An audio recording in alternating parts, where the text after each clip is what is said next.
Hello, welcome to Science at Click. We are discussing the lesson inside the atom, and in that today's topic is valency. So we are going to discuss what is valency. Madam ये क्या है? नई चीज़ है, कुछ नया नाम है?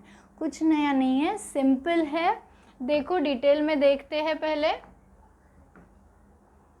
हम लोगों ने स्ट्रक्चर ऑफ एटम देख लिया अभी बहुत बार कि हम लोग को पता है what is the structure of atom. तो स्ट्रक्चर ऑफ एटम में एक छोटा सा सेंटर में न्यूक्लियस है जिसके अंदर एटम का पूरा मास है, जिसमें प्रोटॉन्स और न्यूट्रॉन्स एक साथ होते हैं.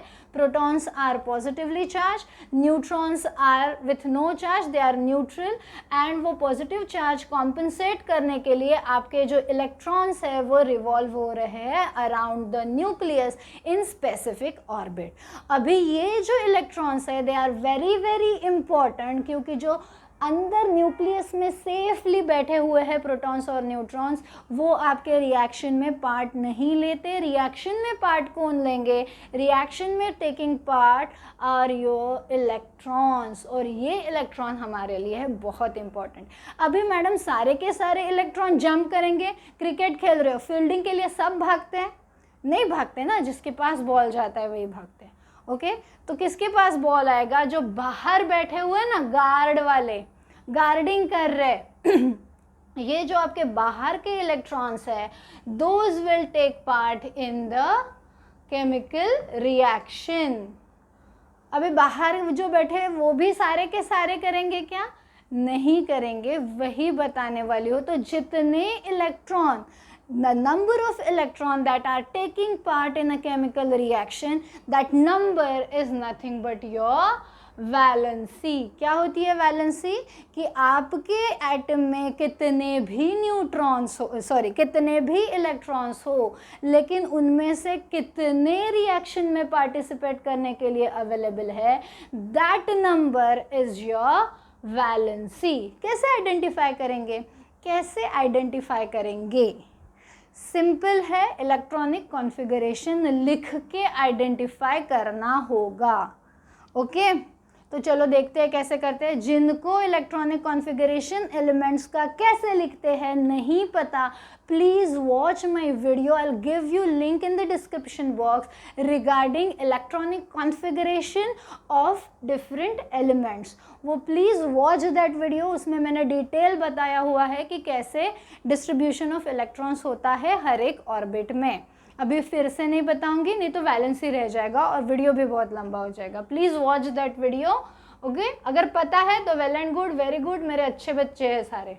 ठीक है तो सोडियम का एटॉमिक नंबर है 11, उसका कॉन्फ़िगरेशन होगा 281.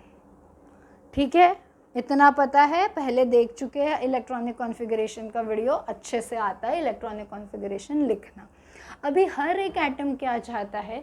हर एक एटम चाहता है स्टेबल रहे ज़िंदगी में. हम भी चाहते हैं ना स्टेबिलिटी अच्छे से.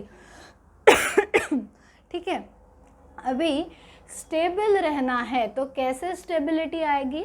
जब आपके आउटरमोस्ट ऑर्बिट में 2 या 8 इलेक्ट्रॉन, अगर फर्स्ट ऑर्बिट है तो 2 electron is a stable position.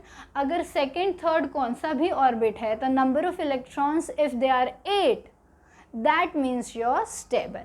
Okay so that is known as octet rule और डुप्लेट रूल. जब 2 है तो डुप्लेट रूल. तो जनरली सारे इलेक्ट्रॉन्स क्या ट्राई करते हैं कि उनका ऑक्टेट कंप्लीट रहे, मतलब उनके आउटर मोस्ट ऑर्बिट जो उनका है उसमें 8 इलेक्ट्रॉन रहे तो वो हो गए स्टेबल. ओके अभी सोडियम का कॉन्फ़िगरेशन देखो. सोडियम का कॉन्फ़िगरेशन है 281. उसके आउटरमोस्ट शेल में कितने इलेक्ट्रॉन हैं? कितना? एक ही है. तो 8 लाने के लिए उसको 7 इलेक्ट्रॉन्स चाहिए. अगर वो 7 इलेक्ट्रॉन किसी और एटम से एक्सेप्ट करता है, that time it will become 288.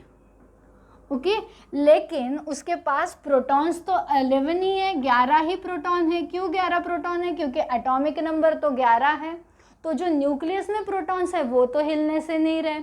Okay so 11 proton तो बैठे हुए हैं न्यूक्लियस में. 7 इलेक्ट्रॉन एक्सेप्ट कर लिए तो भैया 18 इलेक्ट्रॉन्स हो गए. 17 protons will not be able to hold 18 electrons. जो एनर्जी डिफरेंस है वो बहुत ज़्यादा है, जो चार्ज डिफरेंस है वो बहुत ज़्यादा है, and this will not lead to stability, rather it will lead to unstability. तो ये नहीं होगा. ओके तो इससे अच्छा सोडियम क्या करेगा, इससे अच्छा सोडियम ये इलेक्ट्रॉन किसी को दे देगा. ले लो भाई, किसी को अगर चाहिए, किसी को दूसरा एटम को स्टेबिलिटी के लिए एक इलेक्ट्रॉन चाहिए तो सोडियम बोलेगा ले ले भाई, ले ले प्लीज़ ले ले. अगर वो एक इलेक्ट्रॉन डोनेट कर देता है तो that will be the electronic configuration now will be 2-8. ठीक है, समझो बात को. अभी इसके पास 11 प्रोटॉन्स तो है, लेकिन एक इलेक्ट्रॉन देने के बाद इसके पास कितने इलेक्ट्रॉन बचे, सिर्फ और सिर्फ 10 इलेक्ट्रॉन बचे. ओके तो एक पॉजिटिव चार्ज एक्स्ट्रा है, इसीलिए एटम का बनेगा आयन जिसके ऊपर चार्ज आएगा single positive charge. Clear? Clear हो गया? स्टेबल. 8 इलेक्ट्रॉन आ गए बल्ले बल्ले. अभी जो एक इलेक्ट्रॉन डोनेट किया, उसने लूज़ किया, वो हवा में नहीं करता. अगर दूसरा कौन सा एलिमेंट उसके पास आ रहा है, देखो अभी अगर क्लोरीन आ रहा है तो क्लोरीन का एटॉमिक नंबर 17 है, उसका इलेक्ट्रॉनिक कॉन्फ़िगरेशन क्या होगा, 287.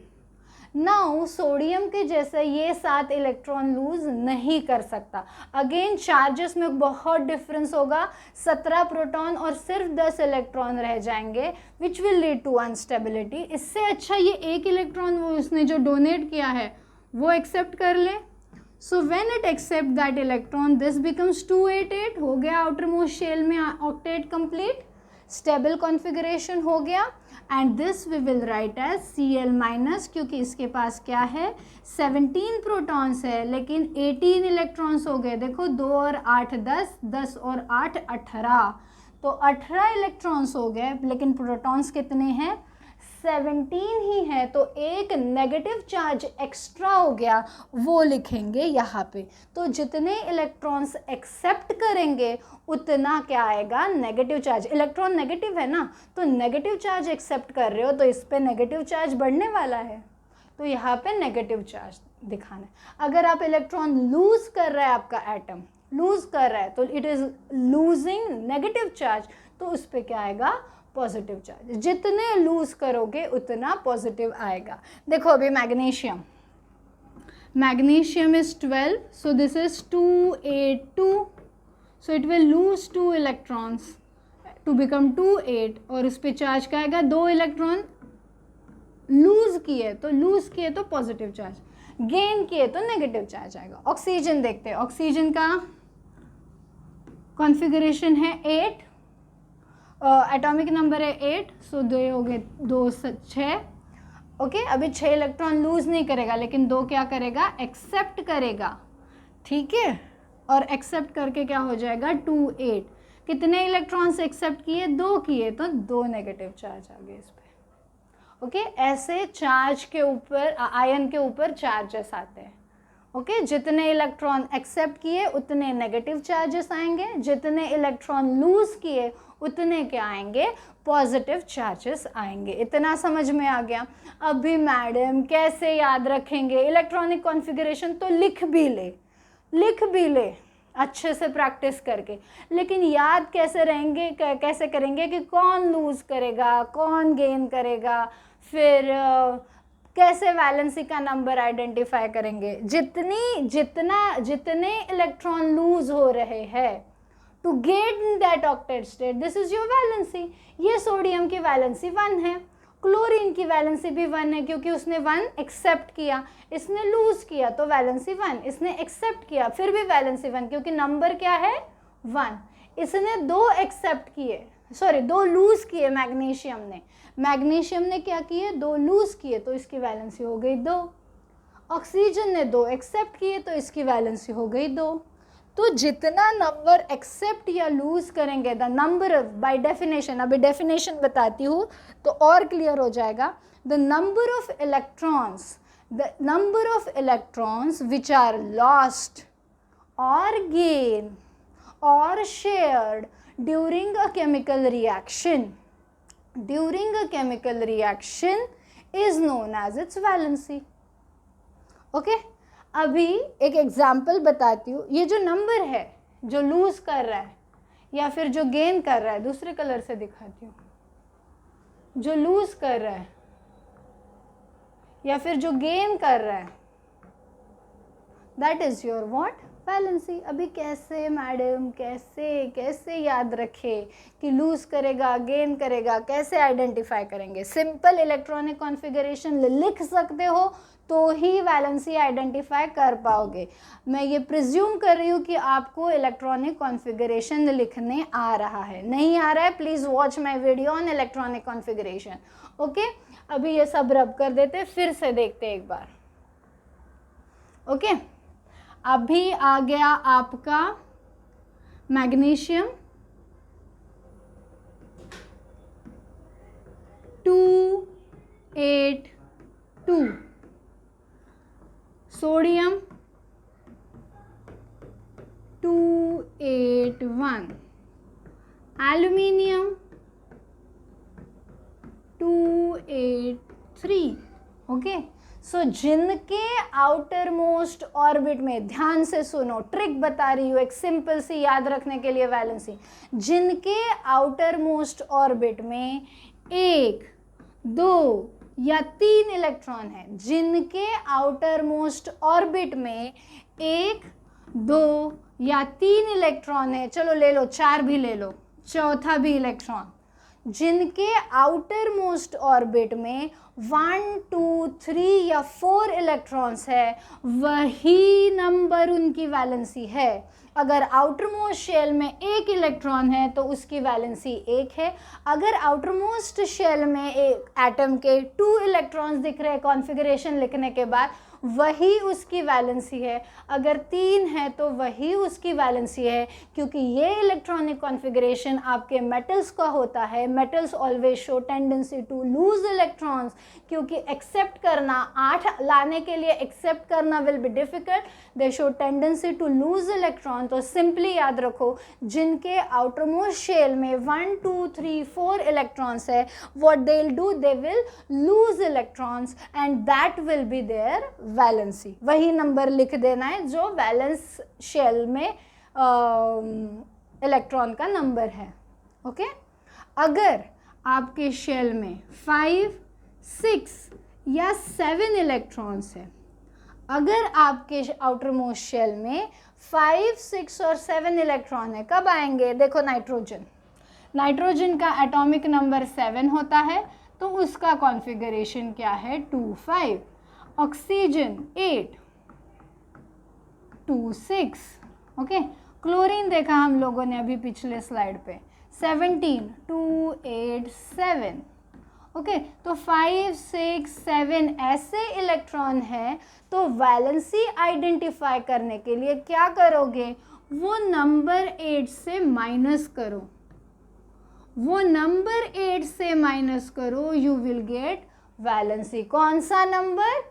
ये जो नंबर आपके आउटर मोस्ट शेल्स में है, 5, 6, 7 कौन सा भी हो. अगर क्लोरीन है तो 7 माइनस करेंगे, 8 minus 7 is 1. Valency of chlorine is what? 1.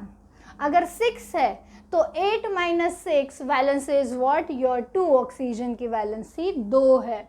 Nitrogen के आउटर मोस्ट शेल में 5 इलेक्ट्रॉन्स है, तो 8 माइनस 5 कर दो तो वैलेंसी आएगी 8 माइनस 5 कितने आते हैं? 3. सो नाइट्रोजन की वैलेंसी क्या होती है? 3. समझ में आ गया कैसे वैलेंसी फाइंड आउट करना है? अगर 1, 2, 3 या 4 इलेक्ट्रॉन्स है आपके आउटर मोस्ट शेल में, 1, 2, 3 और 4, then that number is your valency directly. अगर नहीं है, 5, 6, 7 इलेक्ट्रॉन्स है, तो वो नंबर को 8 में से माइनस कर दो. क्यों 8 में से मैडम, क्या है स्पेशल 8 में? अरे बाबा ऑक्टेट रूल कंप्लीट करना है ना, ये देगा ना स्टेबिलिटी आपको. एग्जैक्टली सो ये स्टेबिलिटी देगा, इसीलिए 8 माइनस वो नंबर के रहेंगे तो उतने इलेक्ट्रॉन वो एक्सेप्ट करके क्या हो जाएगा? स्टेबल हो जाएगा. So that will give for 5, 6 and 7. Madam, what about the elements having 8, electrons in the outer most orbit. देखो एग्जाम्पल, आर्गॉन 18 है, special case 288, helium, neon, argon, krypton, xenon, radon, ये सारे जो एलिमेंट्स हैं वो आपके पीरियोडिक टेबल के last column में आते हैं। इनकी वैलेंसी होती है 0। ऑलरेडी ऑक्टेट कंप्लीट है, ऑलरेडी ऑक्टेट कंप्लीट है, उनको स्टेबिलिटी की कोई ज़रूरत नहीं, they are already stable. And when they are already stable, when they are already stable, they will why they will lose or gain electrons and why they will show valency? सब lose और gain क्यों कर रहे हैं? To achieve the stability। इनके पास already stability है तो ये रॉयल है। ओके ये किसी से कोई बॉन्डिंग वॉन्डिंग नहीं करेंगे, ये स्पेशल है, दे आर रॉयल, वो वैसे ही बैठे रहेंगे, इनके कोई कंपाउंड्स नहीं होते, ये अकेले ही एग्जिस्ट करते हैं और इसीलिए इनको सेपरेटली आपके लास्ट कॉलम में फिट किया हुआ है पीरियोडिक टेबल के। इसीलिए इनको ज़ीरो ग्रुप एलिमेंट भी बोलते हैं क्योंकि इनकी वैलेंसी होती है 0। आगे समझ में वैलेंसी सबकी। So what is valency? Valency is a number of electrons that are lost करके किसी दूसरे को देंगे जो एक्सेप्ट करेगा और बॉन्डिंग करेंगे, मतलब कंपाउंड्स फॉर्म करेंगे। और कुछ एलिमेंट्स ऐसे भी होते हैं जो लूज एंड गेन नहीं करते लेकिन दूसरे एटम के साथ शेयरिंग ऑफ इलेक्ट्रॉन करते हैं। वो केमिकल बॉन्ड में डिटेल में देखेंगे कि कौन लूज करेगा, कौन गेन करेगा, कौन शेयरिंग करेगा। That will come under chemical bond वाला लेसन। लेकिन अभी के लिए इतना याद रखो कि कुछ लूज करते हैं, कुछ गेन करते हैं, कुछ शेयर करते हैं। क्यों कर रहे हैं? तो वो ऑक्टेट स्टेट लाने के लिए उनके जो नियर बाय वाला जो नोबल गैस है, ये लास्ट वाले कॉलम के, उनके जैसा इलेक्ट्रॉनिक कॉन्फ़िगरेशन लाने के लिए, वो ऑक्टेट स्टेट लाने के लिए, स्टेबिलिटी लाने के लिए क्या करेंगे? दे विल आइदर लूज और gain or share electrons, and that number which is lost or gain or share during chemical reaction or during bond formation is what is your valency। और simple trick मैंने बता दी है, 1 2 3 4 अगर है outer most shell में electron तो वही valency है। 5 6 7 है तो 8 से वो नंबर माइनस करके you will get the valency। okay, so got this about valency। Thank you for watching. For more videos, subscribe to Science at Click. Thank you.